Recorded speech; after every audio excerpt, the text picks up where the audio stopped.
Tamil out side.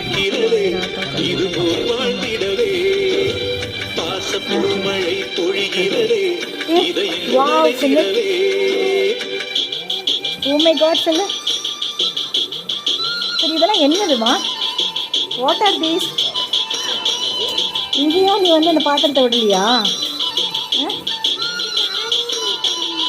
Wow, என்ன class படிக்கிறீங்க?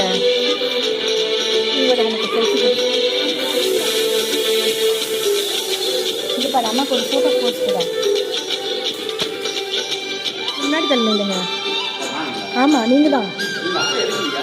ஒரு ஃபோட்டோ தான் வந்து ஒரு 3 ஃபோட்டோ வந்ததுங்க. இப்போ வீடியோ போட்டிருக்கேன். என்ன பண்ணுறாங்க பார்க்கலாம். சடனை காணுமே. சவுண்டாக போட்டுங்களா?